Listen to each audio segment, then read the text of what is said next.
الحمد لله وكفى والصلاة والسلام على من لا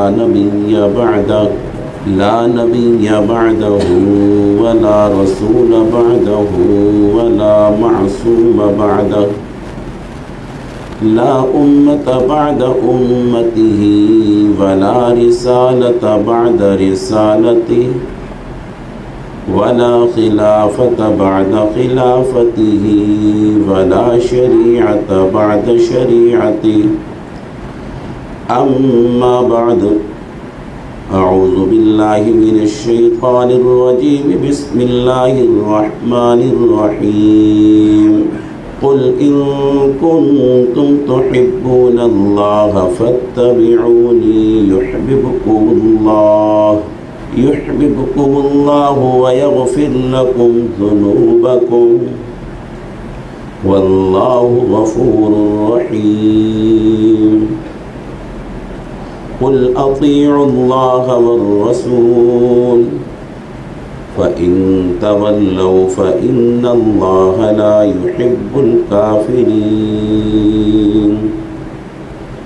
قال رسول الله صلى الله عليه وسلم لا طاعة لمخلوق في معصية خالقه قال رسول الله صلى الله عليه وسلم المرء مع من أحب رب اشرح لي صدري ويسر لي أمري واحلل عقدة من لساني يفقهوا قولي رب زدني علما نافعا رب زدني علما نافعا رب زدني علما نافعا سبحانك لا علم لنا إلا ما علمتنا إنك أنت العليم الحكيم.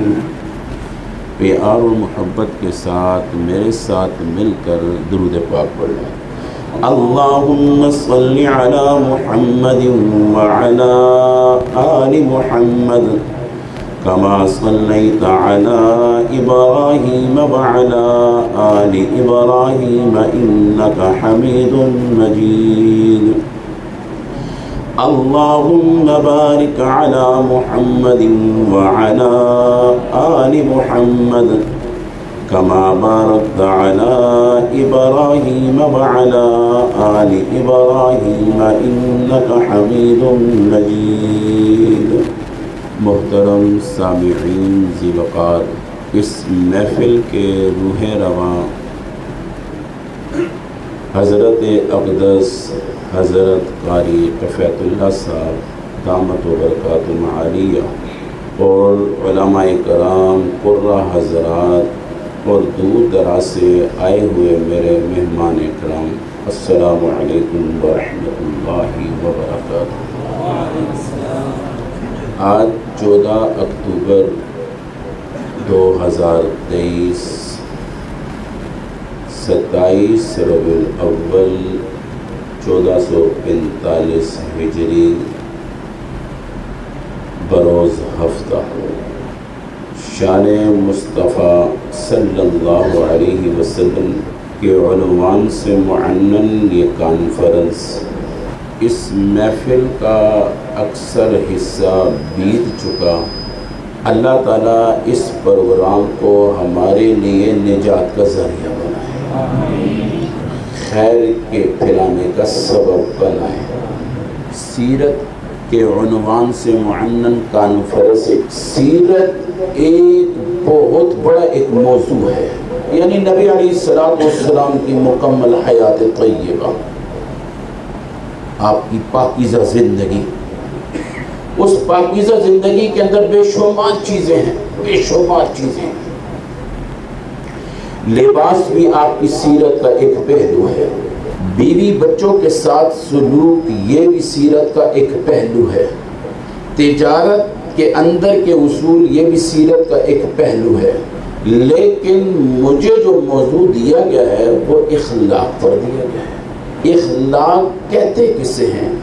اخلاق کہتے ہیں دل کے اندر ابھرنے والے جذبات، اس کا اظہار جب زبان سے ہوتا ہے اس کو اخلاق کہتے ہیں۔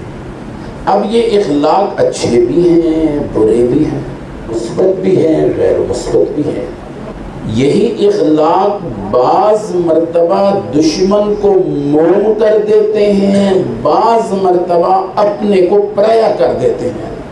زبان ایک ایسی چیز ہے، اگر یہ کنٹرول میں رہے تو بہت سی خطاؤں سے، غلطیوں سے انسان محفوظ ہو جاتا ہے، اور انسان کی پہچان بھی اسی زبان سے ہے۔ ایک مرتبہ ہماری ماں سرکار دو عالم صلی اللہ علیہ وسلم کی زوجہ محترمہ حضرت عائشہ رضی اللہ تعالی عنہا سے کسی نے پوچھا نبی علیہ السلام کے اخلاق کیا ہیں؟ فرمایا آپ نے قرآن نہیں پڑھا ہوا، وَإِنَّكَ لَعَلَىٰ خُلُقٍ عَظِيمٍ۔ اخلاق کے 3 مراتب ہیں۔ ایک ہے اخلاق کریمہ، نمبر 2 اخلاق حسنہ، نمبر 3 اخلاق عظیمہ۔ اور ان تینوں میں سے سب سے بڑا اخلاق عظیمہ ہے جو سرکار دو عالم صلی اللہ علیہ وسلم کو حاصل ہوا۔ ایک مشہور صحابی ثمامہ بن اسیل رضی اللہ تعالی عنہ، ان کو چند صحابہ پکڑ کر مسجد نبوی میں لے کر آئے اور ستون کے ساتھ باندھ دیا۔ ابھی اسلام نہیں لائے تھے، مسلمان نہیں تھے، ابھی یہ مجرم ہیں۔ ستون کے ساتھ باندھ دیا۔ جب ستون کے ساتھ باندھا، نبی علیہ السلام عیب سے گزر رہے ہیں اور یہ صحابی فرما رہے ہیں اے اللہ کے رسول، اگر آپ آج مجھے قتل کر دیں، آپ کا حق ہے، قتل کر سکتے ہیں، لیکن اگر آج آپ مجھے معاف کر دیں میں زندگی بھر آپ کا شکر گزار ہوں گا۔ نبی علیہ السلام گزرتے گزرتے آگے چلے گئے، اتنے میں دوسری نماز میں آئے۔ پھر جب اس ستون کے قریب سے گزر رہے تھے جس کے ساتھ یہ بندھے ہوئے تھے، پھر انہوں نے یہی کہا کہ اللہ کے رسول آپ قتل کر دیں، قتل کرنا آپ کا رائٹ ہے، آپ کا حق ہے، لیکن معاف کر دیں تو آپ کا شکر گزار رہوں گا پوری زندگی۔ اتنے میں تیسری نماز میں آئے تو تب بھی یہی کہا، تو نبی علیہ السلام نے فرمایا اس کو معاف کرو، چھوڑ دو، آزاد کرو۔ ان کو آزاد کیا، یہ نکلنے کے ساتھ ہی انہوں نے غسل کیا۔ غسل کرنے کے بعد آئے اور فرمایا یا رسول اللہ مجھے کلمہ پڑھا دیجیے۔ اسلام کے علاوہ جتنے بھی مذاہب ہیں، اگر آپ ان کا مطالعہ کریں، میں اللہ کی قسم اٹھا کے کہتا ہوں اسلام جیسا بہترین مذہب اور اسلام جیسا بہترین اخلاق نہیں ملے گا، بہت مشکل ہے۔ اس کو تھوڑا سا کر دیں، جزاک اللہ۔ بس اسلام بہت بڑی نعمت ہے۔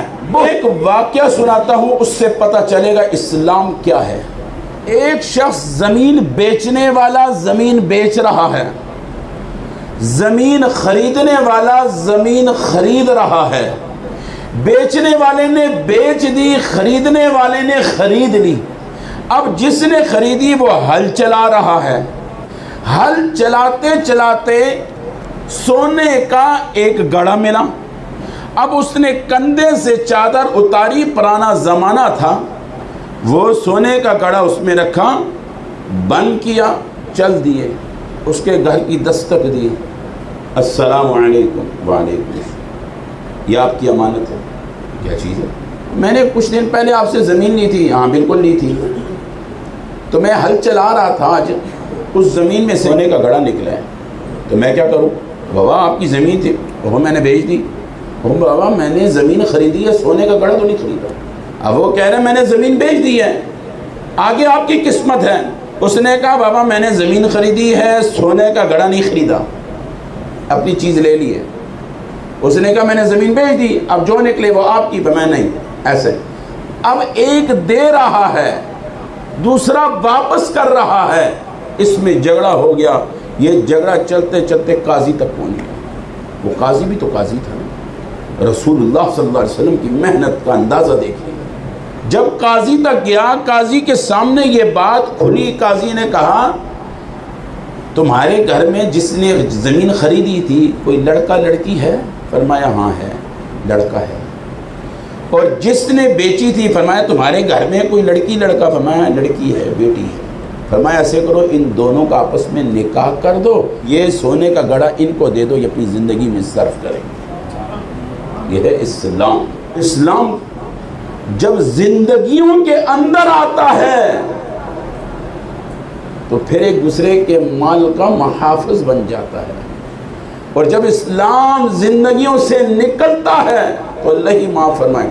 نبی علیہ السلام ابھی نبوت ملی نہ تھی، نبوت ملنے سے پہلے ظلم کس حد تک تھا؟ فرمایا ایک شخص جس نے ٹانگیں پھیلائی رکھی ہوئی ہیں، دوسرا شخص گزرنے لگا، اس نے کہا ٹانگیں سمیٹ لو، اس نے کہا اگر ہمت ہے تو سمیٹ کر دکھاؤ۔ اس نے تلوار اٹھائی، اس کی دونوں ٹانگوں کو کاٹ کر رکھ دیا۔ ظلم اس حد تک تھا، بربریت اس حد تک تھی۔ اللہ اللہ تین بندے بیٹھے ہیں، قریب سے ایک عورت گزر رہی ہے جو پیٹ سے ہے۔ ایک نے کہا اس کے پیٹ میں بیٹا ہے، دوسرے نے کہا نہیں اس کے پیٹ میں لڑکی ہے، تیسرے نے چاک دیا، پیٹ پھاڑ دیا، یہ سچا ہے یا یہ سچا ہے؟ ظلم اس حد تک تھا۔ اللہ اللہ، جب میرے نبی علیہ السلام نے اس ترتیب پر محنت کی، ان لوگوں کے دلوں پر محنت کی، اللہ اللہ، پھر نظارہ دیکھیے، ایک صحابی جس کی دکان ایک طرف، دوسری صحابی کی دکان دوسری طرف، آسان لفظوں میں آمنے سامنے دکانیں ہیں۔ ایک یہودی صحابی کے دکان میں جاتا ہے کچھ خریدنے کے لیے، وہ جیسے دکان پر پہنچتا ہے وہ کہتا ہے ایسے کرو یہ سامنے والی جو دکان ہے اس سے یہ سودا خرید لیں۔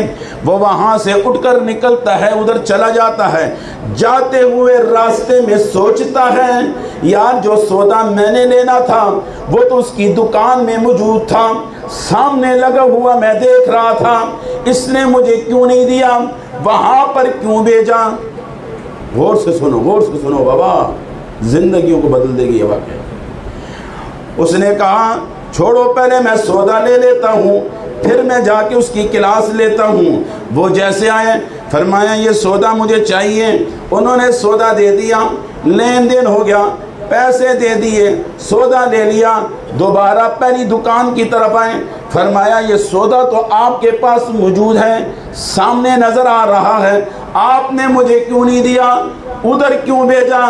فرمایا میرے بھائی بات تو آپ کی بھی ٹھیک ہے، درست ہے، لیکن ایسے ہے آج جتنا میں نے کمانا تھا میں نے کما لیا، میرے اس بھائی نے ابھی تک نہیں کمایا۔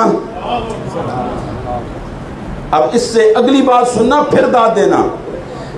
سنیں صحابہ کس حد تک اخلاق کی بات کر رہا ہوں۔ فرمایا میں نے جو کمانا تھا کما لیا، میرے اس بھائی نے ابھی تک نہیں کمایا، اس لیے میں نے آپ کو بھیجا ہے۔ فرمایا جب آپ نے کما لیا تو اپنی دکان کو بند کیوں نہیں کرتے؟ شٹرل نیچے، اس زور کی بات کر رہا ہوں اپنی بولی، شٹرل نیچے کیوں نہیں کرتے؟ دروازہ کیوں نہیں بند کرتے؟ چلے کیوں نہیں جاتے؟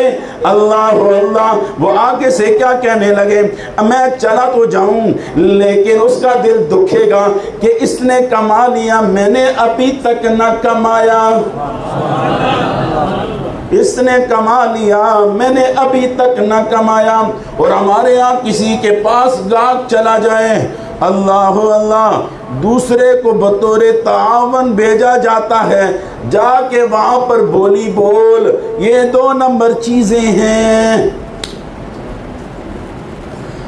ہائے اعظم مارکیٹ والو، ناراض مت ہونا، تمہارے سے بڑا گہرا واسطہ ہے، بڑے سالوں کا واسطہ ہے. یہ تو تیسری کانفرنس ہے نا، لیکن مجھے یہاں پر آتے ہوئے کافی عرصہ ہو گیا ہے. قاری فیض اللہ صاحب یہ میرا بھتیجا بھی لگتا ہے. اس کا والد صاحب اللہ تعالیٰ قاری صاحب رحمۃ اللہ علیہ کو جنت میں اعلیٰ مقام نصیب فرمائے. ان سے محبت کرنے والے کافی حضرات یہاں پر موجود ہیں، کافی. ان کی محنت ہے، شب و روز کی محنت.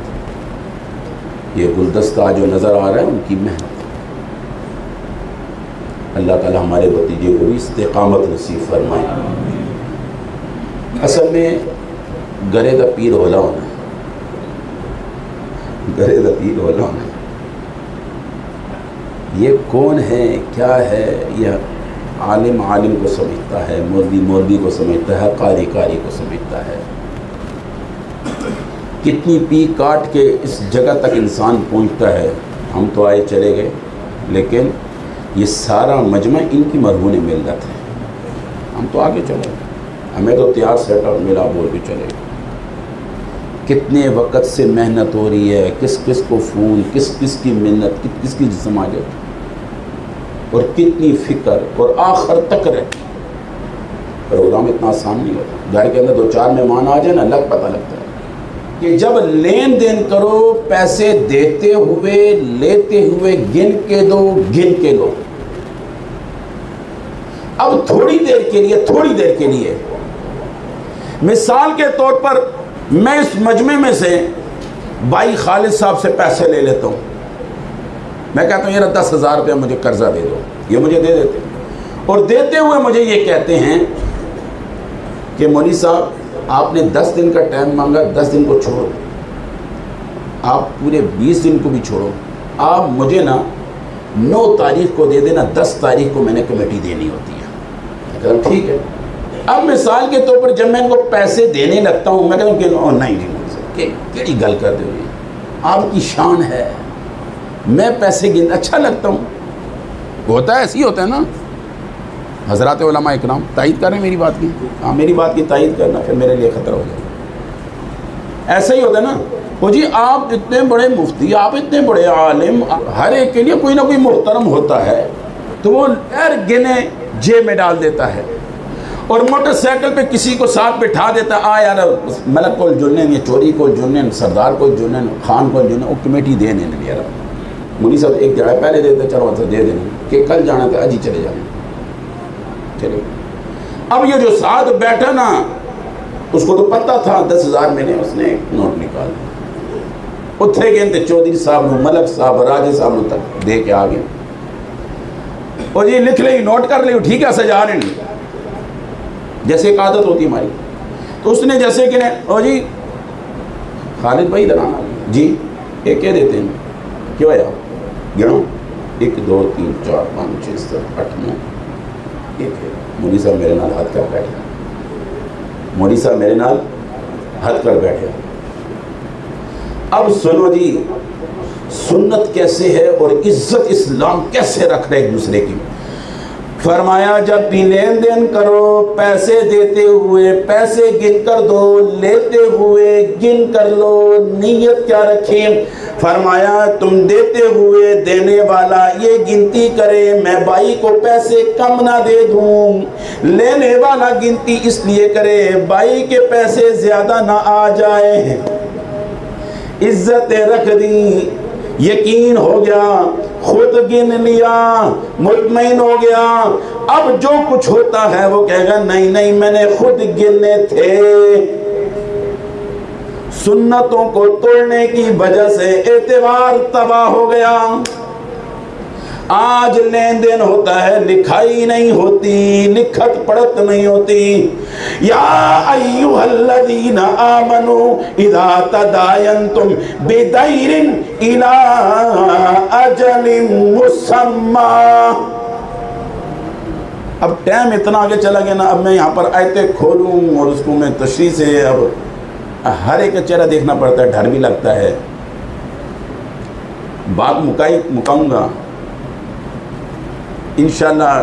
کسی کو موقع نہیں دوں گا آپ کو کہے کہ ٹائم دیں، نہیں موقع ہی نہیں ملے گا.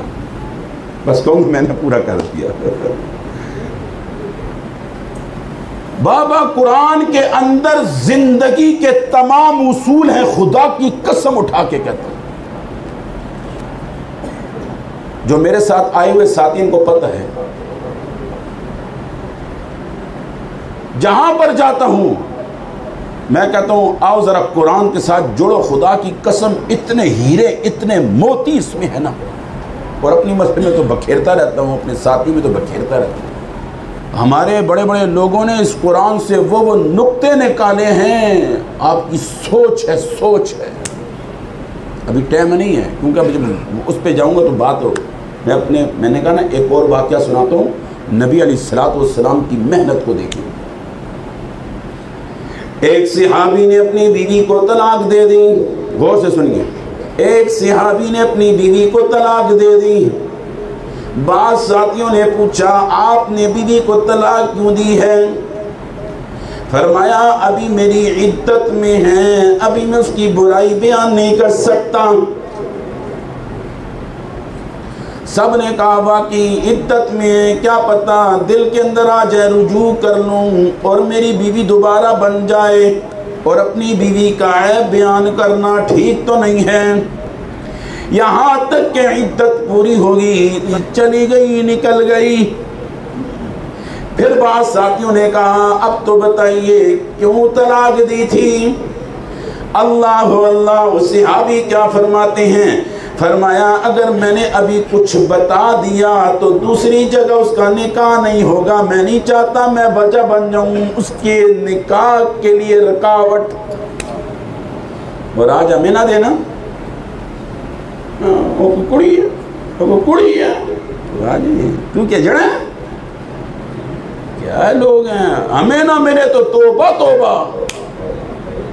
کتنا گھٹیا اخلاق ہے ہمارا. ہمیں ملے تو آسمان پہ چڑھا دیتے ہیں, ہمیں نہ ملے توبہ توبہ توبہ, کسر نہیں چھوڑتے. اس کی ماں ایسا, اس کا خاندان ایسا, اس کا باپ ایسا, اس کے بھائی ایسے, اس کے چاچے ایسے, اس کے ماں. خدا کا خوف کرو.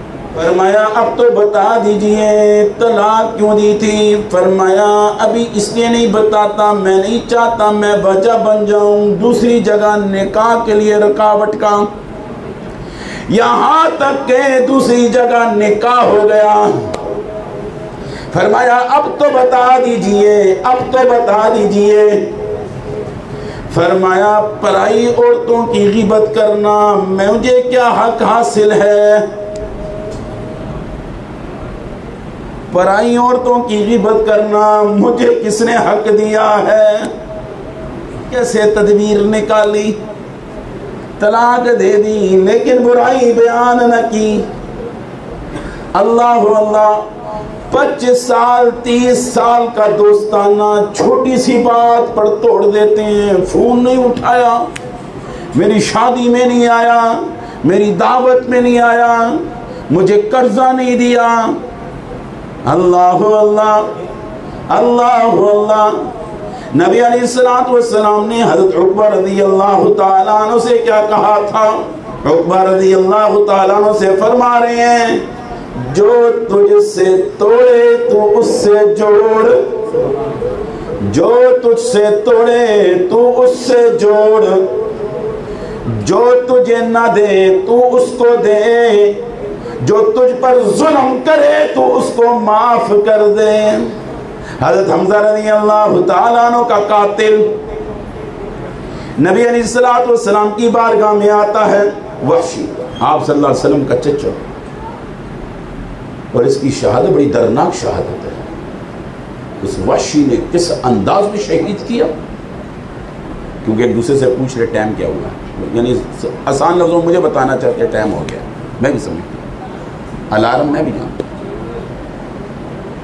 اس وحشی نے کسر نہ چھوڑی لیکن معافی مانگ رہے ہیں. نبی علیہ السلام نے معاف کر دیا.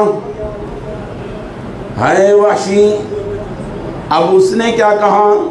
اس نے کہا میں نے اپنی زندگی کے اندر نبی علیہ السلام کو بڑا صدمہ دیا ہے اور بڑی عظیم ہستی کو شہید کیا ہے. اب میں چاہتا ہوں کوئی ایسا کارنامہ سر انجام دوں کہ میرا گناہ دھل جائے. تو اس نے کون سی نیکی کی تھی؟ مسلمہ بن کذاب اس نے جہنم رسید کر دی تھی کہ نبی علیہ السلام خط بھیجا تھا، کیا کہا تھا؟ آدھے حصے کی آپ کی نبوت، آدھے حصے کی میری نبوت.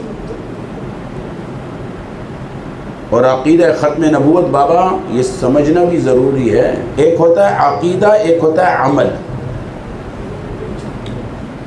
عمل کے بغیر بخشش ہو سکتی ہے، لیکن عقیدے کے بغیر بخشش نامکمل ہے، کیونکہ میرے رب کا قانون ہے. اللہ حق رکھتا ہے، قدرت رکھتا ہے، اس کے اوپر کسی کا زور نہیں ہے، لیکن اللہ کہتا ہے میرا قانون ہے، قانون ہے، میں اپنے قانون کے خلاف نہیں کرتا. ہاں عمل نہیں ہے. بے نمازی آیا، معاف کرنا چاہوں تو معاف کر سکتا ہوں. والدین کا نام فرمان تھا، معاف کرنا چاہوں معاف کر سکتا ہوں. شرابی تھا، معاف کرنا چاہوں معاف کر سکتا ہوں. زانی تھا، معاف کرنا چاہوں معاف کر سکتا ہوں. لیکن عقیدے کے اندر کی خرابی اللہ نہیں معاف کرتا. ذہن میں رکھیں، عقیدے کے اندر کا کمپرومائز اللہ نہیں معاف کرتا. اور جو ہم پڑھتے ہیں ایمان مفصل، ایمان مجمل، 7 عقائد ہیں. آمنت باللہ وملائکتہ وکتبہ ورسلہ والیوم الآخر والقدر خیرہ وشرہ من اللہ تعالی والبعث بعد الموت. آمنت باللہ کما هو باسمائہ وصفاتہ وقبلت جمیع احکامہ اقرار باللسان وتصدیق بالقلب. 7 چیزیں ہیں، اقرار باللسان وتصدیق بالقلب والقدر خیرہ وشرہ من اللہ تعالی. عقائد بنیادی چیز ہے، سیرت کا موضوع ہے، اور یہ بات لازم ہے اس چیز کو سمجھنا، یہ عقیدے میں سے ہے. نبی علیہ السلام کے بعد کوئی بھی نبی، اس کی ایک دلیل میں آپ کو دیتا ہوں قرآن سے. دلائل بہت ہیں. والذین یؤمنون بما انزل الیک وما انزل من قبلک وبالآخرۃ هم یوقنون. والذین یؤمنون بما انزل الیک، میں اس کتاب پر بھی ایمان لاتا ہوں جو کتاب نبی علیہ السلام پر نازل ہوئی، بے شک. وما انزل من قبلک، میں اس کتاب پر بھی ایمان لاتا ہوں جو اس سے پہلے نازل ہوئی، بے شک. تورات، زبور، انجیل، 110 صحیفیں، سب کتابوں پر، سب صحیفوں پر. الذین یؤمنون بما انزل الیک وما انزل من قبلک. من بعد کا لفظ نہیں ہے، من بعد کا لفظ، میں نے کہا نا مفسرین نے نکتے بڑے بڑے نکالے ہیں. خدا ہمارے بڑوں نے تو حلوہ بنا کے دے دیا ہمیں، محنتیں ان کی ہیں. آج ہم نے صرف کتابیں اٹھانی اور پڑھنا بس. واللہ یہ ساری محنتیں ہمارے بڑوں کی ہیں، ہمارے بڑوں کی یہ محنتیں. ایسے ایسے موتی ہے اس قرآن میں، خدا کی قسم.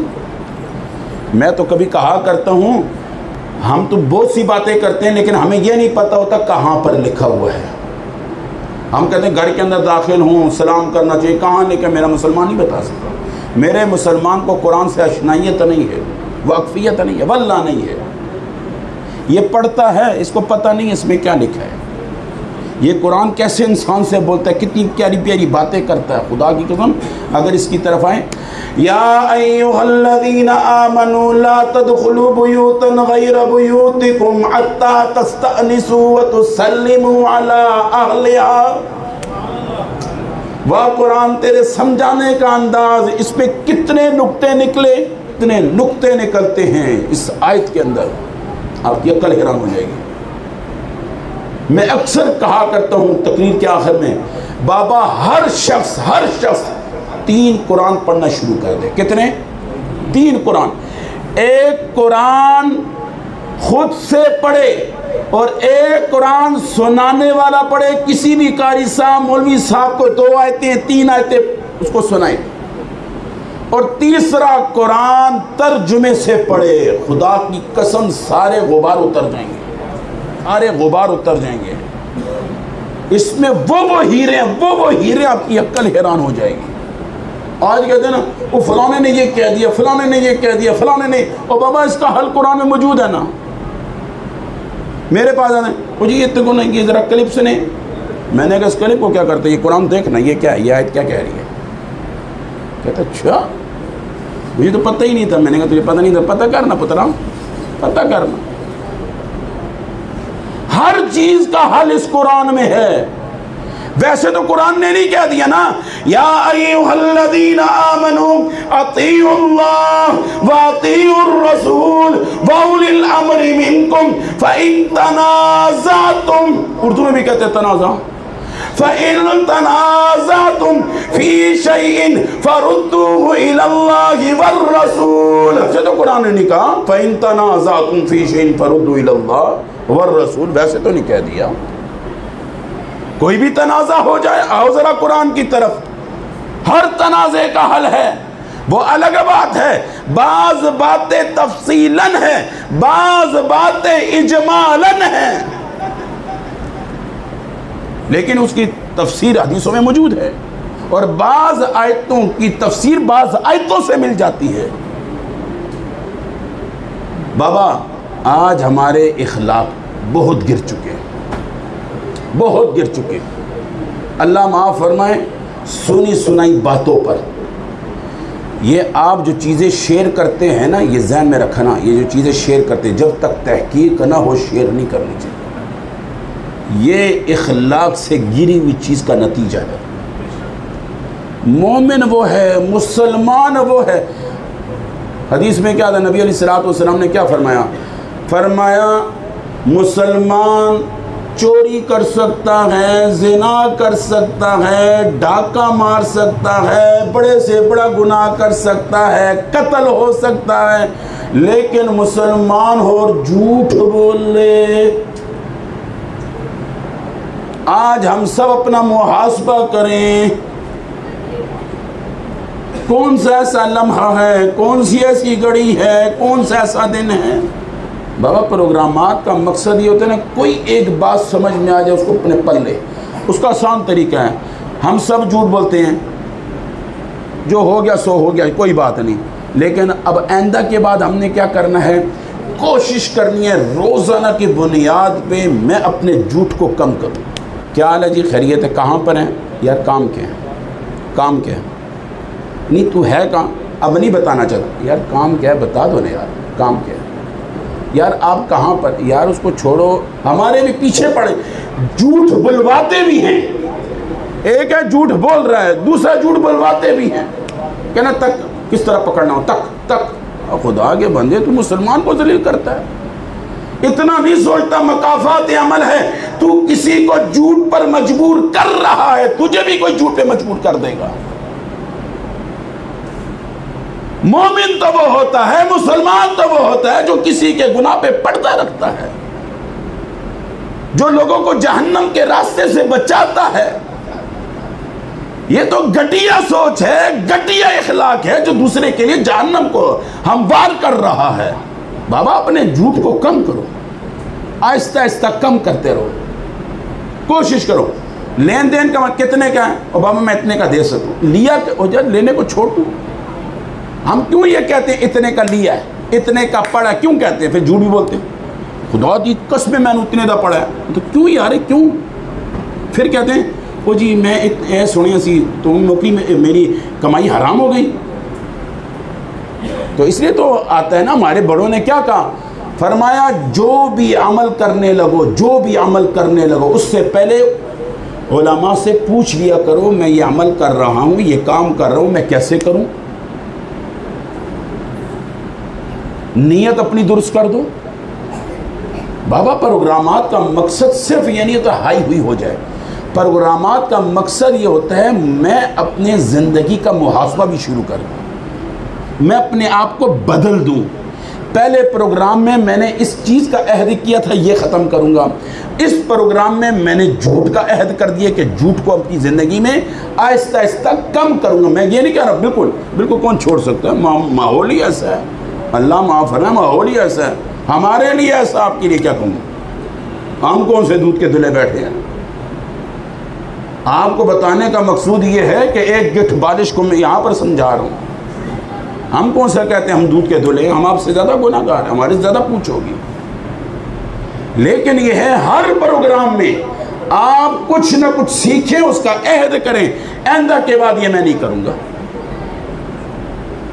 اور بابا زبان کا زخم بڑا سخت ہے، بہت سخت ہے، بہت احتیاط کے ساتھ، بڑے محتاط کے ساتھ، کسی پر الزام مت لگاؤ، کسی پر جھوٹا صحیح تحقیق معلوم بھی ہو جائے تو پھر بھی فرمایا جو کسی مسلمان کی غیبت کرتا ہے، کسی مسلمان، یہ ایک بات کر کے بات ختم کرو، الغیبت اشد من الزنا او ما قال علیہ الصلوۃ والسلام، فرمایا جو غیبت کرتا ہے، غیبت وہ ایسے ہے اپنے مردے بھائی کا گوشت نوچ نوچ کے کھا رہا ہے۔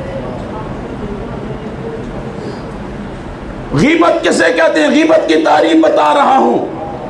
مثال کے طور پر کوئی ایسی بات میں اپنے بھائی کی، کوئی بھی ایسی بات میں اپنے بھائی کی اس کی پیٹھ پیچھے کروں اور وہ بات اس تک پہنچ جائے، پہنچنے کے بعد اس کو اس بات سے دکھ ہو، اس کو غیبت کہتے ہیں۔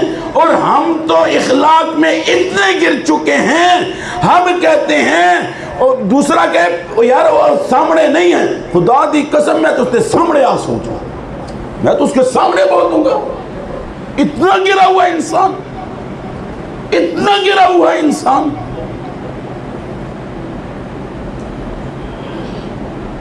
اور یعنی میں اس کے سامنے کہہ دوں گا، اور بابا غیبت کہتے ہی اسی کو ہیں جو خامی اس کے اندر موجود ہو، اور جو اس کے اندر موجود نہیں ہے اور وہ کہنا، وہ تو بہتان ہے۔ اللہم انی اعوذ بک من ان اشرک بک شیئا وانا اعلم به واستغفرک لما لا اعلم به تبت عنہ وتبرأت من الكفر والشرک والکذب والغیبت والبدعت والنمیمت والفواحش والبہتان والمعاصی كلها واسلمت واقول لا الہ الا اللہ محمد الرسول اللہ۔ فرمایا تجدید بالایمان کیا کرو۔ فرمایا تجدید بالایمان کیسے کرے؟ یہ چھٹے کلمے کو تجدید بالایمان کہا جاتا ہے۔ یہ جو چھٹا کلمہ بچپن میں سکھایا جاتا ہے نا، یہ تجدید بالایمان کا طریقہ ہے۔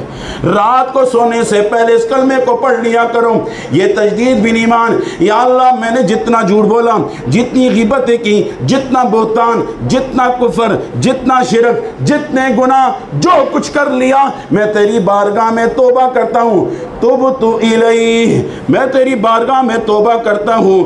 وَأَقُولُ، اور اس بات کا پھر اقرار کرتا ہوں، لا الہ الا اللہ محمد الرسول اللہ، سے نو مسلمان ہو گیا ہوں۔ بعض کہتے ہیں نا اے جی کلمے سکھانے نے، یہ کلمے کتھے لکھیں؟ اور بابا میرے کو لانا تین میں دساں یہ کلمے دا فائدہ کی ہے۔ بعض ایک ٹولہ ہے نا 6 ہی کلمے، اور بابا 6 کلمے نہیں، کلمے بہت ہیں۔ کلمہ ایک دعائیہ ہے، دعا ہے، ویسے کلمہ تو ایک ہے، لا الہ الا اللہ محمد الرسول اللہ۔ باقی سکھانے کا زور کیوں لگایا جاتا ہے وہ میں بتا دیتا ہوں آج، پھر بات ختم کر دوں۔ پہلا کلمہ اس لیے پڑھا جاتا ہے جس کی وجہ سے مسلمان ہوتا ہے۔ دوسرا کلمہ اس لیے سکھایا جاتا ہے، اشہد ان لا الہ الا اللہ وحدہ لا شریک لہ واشہد ان محمدا عبدہ ورسولہ، اس لیے سکھایا جاتا ہے۔ ہر چھوٹے بچے کو سکھایا جاتا ہے، اس لیے سکھایا جاتا ہے اگر تمہاری زندگی میں کوئی غیر مسلم تمہاری موجودگی میں اسلام قبول کرنا چاہے، اسی وقت اس کو دوسرا کلمہ پڑھا کر اس کو مسلمان کر دو، یہ ثواب اپنے ذمہ لے لو۔ عالم کے بعد میں کم از کم وہاں تک پہنچتے پہنچتے اس سے پہلے فوت نہ ہو جائے، جلدی سے مسلمان کرو۔ تیسرا کلمہ سبحان اللہ والحمد للہ ولا الہ الا اللہ واللہ اکبر ولا حول ولا قوة الا باللہ العلی العظیم۔ سبحان اللہ والحمد للہ ولا الہ الا اللہ واللہ اکبر۔ نماز کے بعد جو ہم تسبیح پڑھتے اس کو تسبیح فاطمہ کہتے ہیں۔ اس کو کیا کہتے ہیں؟ تسبیح فاطمہ۔ یہ بڑی لمبی فہرست ہے، پھر کبھی زندگی میں ساتھ دیا بتاؤں گا تسبیح فاطمہ کیا ہے۔ اور آگے لا حول ولا قوة الا باللہ العلی العظیم، فرمایا جنت کے خزانوں میں سے خزانہ ہے۔ فرمایا یہ وہ خزانہ ہے روزانہ کی بنیاد میں 100 مرتبہ پڑھنے سے 100 مرتبہ پڑھنے سے 99 بیماریوں کی شفا ہے۔ سب سے کم بیماری غم ہے، جو ہمارے ہاں سب سے بڑی بیماری ہے۔ لا الہ الا اللہ وحدہ لا شریک لہ لہ الملک ولہ الحمد یحیی ویمیت وہو حی لا یموت بیدہ الخیر وہو علی کل شیء قدیر۔ چوتھا کلمہ کیوں سکھایا جاتا ہے؟ اس لیے سکھایا جاتا ہے میرا مسلمان بھائی ہر روز بازار میں جاتا ہے، جب یہ بازار میں داخل ہو حدیث پاک میں آتا ہے اس کو 1 مرتبہ پڑھ لو 10 لاکھ نیکیاں، 10 لاکھ گناہ معاف، 10 لاکھ جنت میں درجے بلند۔ 5واں کلمہ کیوں سکھایا جاتا ہے؟ استغفر اللہ ربی من کل ذنب اذنبتہ عمدا او خطأ سرا او علانیتا واتوب الیہ من الذنب الذی اعلم ومن الذنب الذی لا اعلم انک انت علام الغیوب والستار العیوب وغفار الذنوب لا حول ولا قوة الا باللہ العلی العظیم۔ اللہ اللہ، یہ 5واں کلمہ، اس میں ہم اللہ سے اقرار کیا کر رہے ہیں؟ یا اللہ میرے وہ گناہ معاف فرما جو مجھے معلوم ہے، میرے وہ گناہ معاف فرما جو مجھے معلوم نہیں، میرے وہ گناہ معاف فرما جو میں نے جان پوچھ کے کیے، میرے وہ گناہ معاف فرما جو میں نے بھول کر دیے۔ حدیث پاک میں آتا ہے بعض محفلیں ایسی ہوتی ہیں، بعض مجلسیں ایسی ہوتی ہیں، بعض معاملات ایسے ہوتے ہیں، بعض گفتگو ایسی ہوتی ہے، اللہ اللہ حدیث پاک میں آتا ہے وہ ان مجلس کی وجہ سے، اس گفتگو کی وجہ سے، اس محفل کی وجہ سے کافر ہو جاتا ہے۔ حدیث پاک میں آتا ہے نبی علیہ السلام نے آخری زمانے کے اندر اس دعا کا اہتمام کیا، سبحانک اللہم وبحمدک اشہد ان لا الہ الا انت استغفرک واتوب الیک۔ فرمایا جو یہ دعا پڑھ لیتا ہے اگر اس سے ایسی گفتگو ہو گئی، ایسے معاملات ہو گئے جس کی وجہ سے وہ کفر میں چلا گیا، یا ایسی گفتگو ہوگی اسلام سے محرومیت کا سبب بن گیا، یہ اتنے پیارے کلمے اس کے پڑھنے کی وجہ سے اللہ معاف کر دیتا ہے، وہ لگائی ہوئی مور ہٹا دیتا ہے، مٹا دیتا ہے۔ اللہ عمل کی توفیق نصیب فرمائے۔ ایک دفعہ میرے ساتھ مل کے یہ کلمات پڑھ لیں، سبحانک اللہم وبحمدک نشہد ان لا الہ الا انت نستغفرک ونتوب الیک وآخر دعوانا ان الحمد للہ رب العالمین۔